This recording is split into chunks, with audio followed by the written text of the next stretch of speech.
have like a thesis that they're going into market with. You know, I've spoken to quite a few folks that are thinking about funds in some regard for the space, and some people are saying, you know, I want to create the 2018 rookie class fund. I want to create, you know, I want to buy the Luka fund. I have a LeBron fund, or you know. Hall of Famers, so anyone in the Hall of Fame, that's going to be the fund. So the question that I have is, will the dollars concentrate? And what happens if you're not in the target of the fund?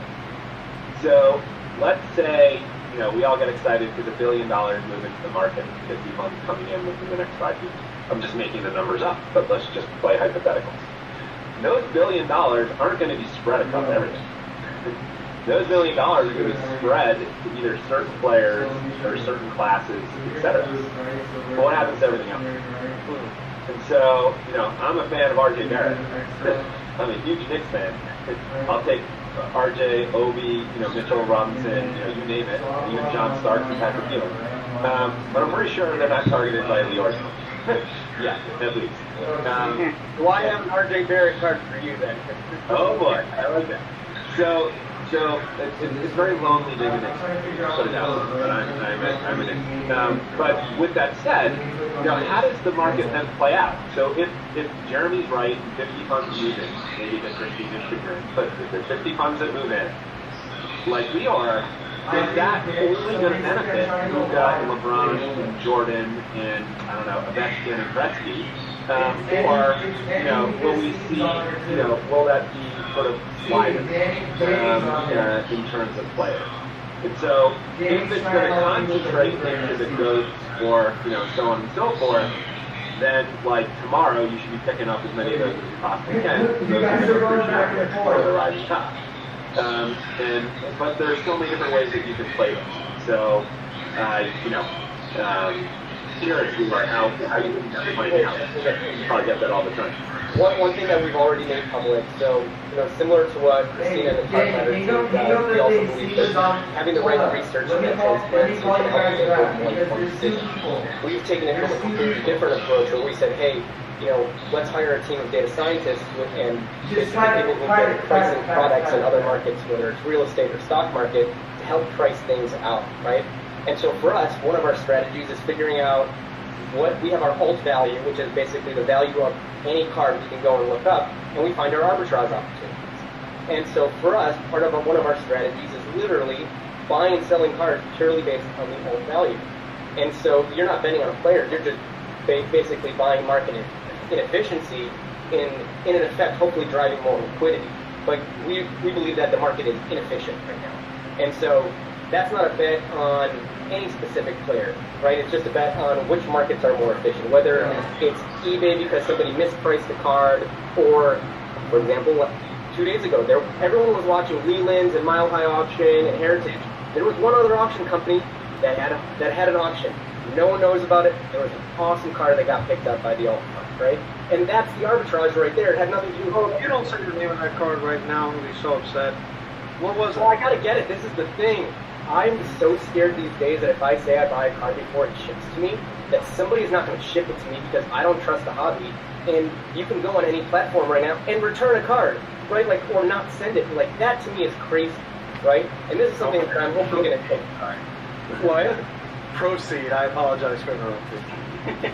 This is where I get really passionate about it. It's like, you have the right idea, you have the right hypothesis, you find the vehicle, you know the bet, you have the money for it, you do it, and then because the infrastructure doesn't exist, you get screwed over.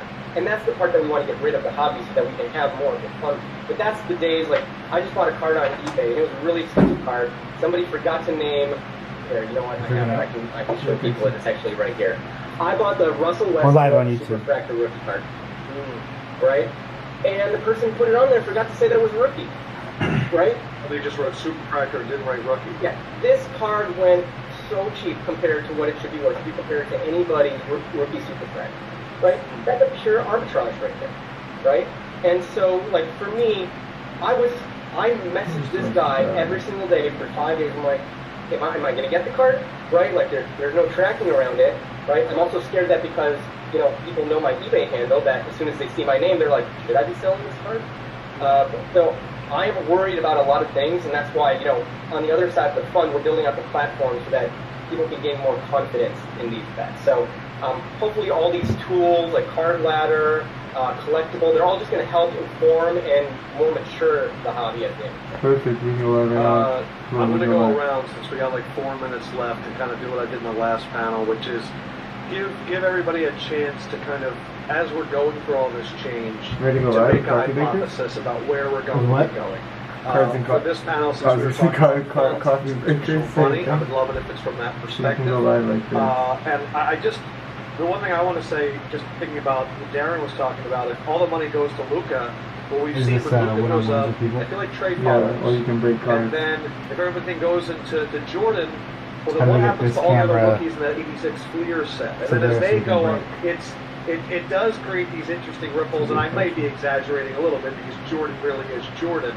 But that would be a hypothesis that I would have. So, Jeremy, December 12th, 2021, as we're talking, so next year, if we're talking about funds and institutions, where are we at that point from your perspective? Let me actually ask you a question, but then also kind of give my thought. Leo, how many funds do you think there are right now? I think there's less than 10 right now. And you know way better to answer this question, but how many do you think there will be in a year? Over 50. Oh, so you agree? Yeah, I agree. And do you understand it? Like because it does seem like a great access point to get people with money that don't understand cards to get access to this. How long market. have they been live? Right now. And it's a way to start to learn. There's Right? different You can do it yourself, but a lot of the seminars. people who want into this are people who are really busy and aren't as crazy as me to be doing a couple things and say, you know what, I'm going to dive straight in and stay up till 5 in the morning on eBay.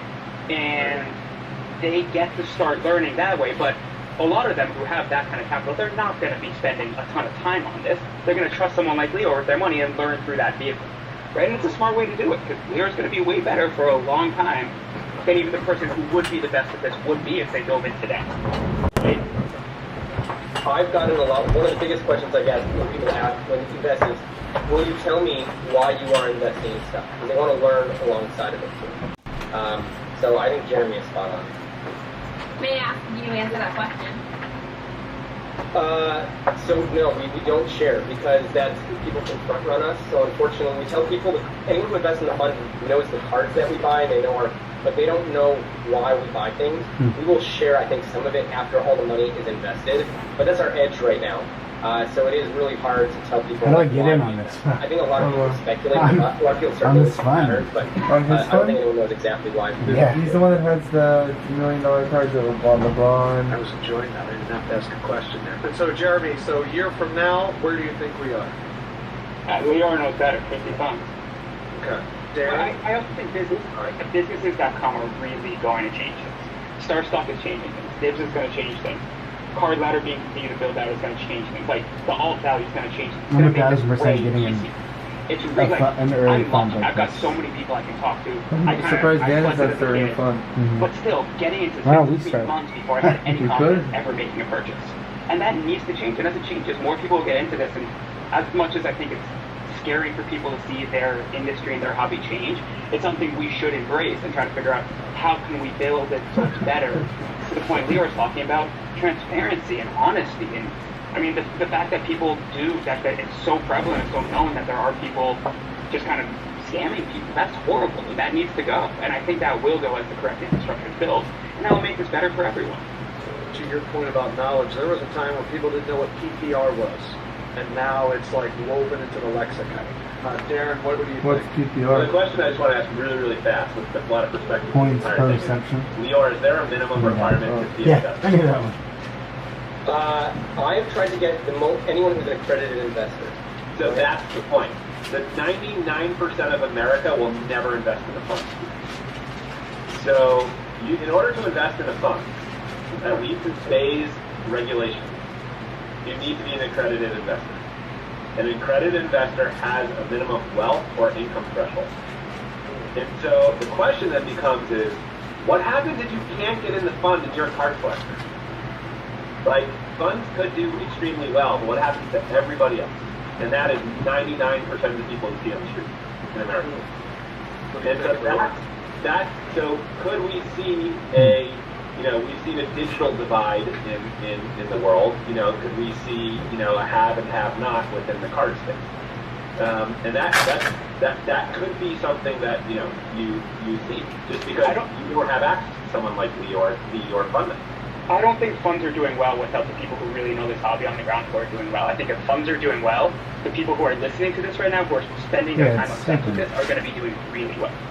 Right? It's also way easier to invest $1,000 than it is to invest $10 million, right? You're going to have a higher return on that $1,000 than someone who's got to put $10 million to work.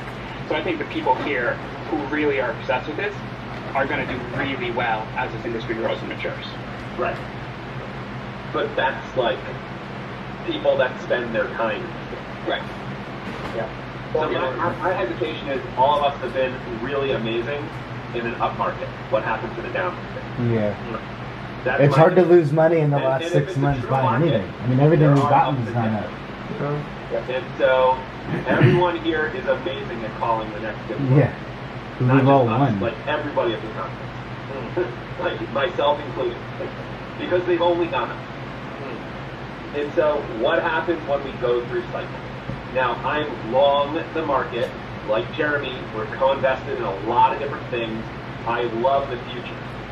But I just cautious that at some point we're going to dip. And when we do dip, it's those who stay in to get to the backside of it. And so, we can't all run and hide when in the dip because, if we do that, then the dollars exit the space. And so I just worry about that. I think we're going to taste of that in September. I don't think it scared a lot of people out, but I think it opened people's eyes. Lior, I want you to comment on what Darren was saying before we kind of get at it. No, I think he's spot. I feel like I'm agreeing a lot. I think these guys know what they're talking about. This is why we all probably talk a lot, try to push each other and challenge each other to think about this.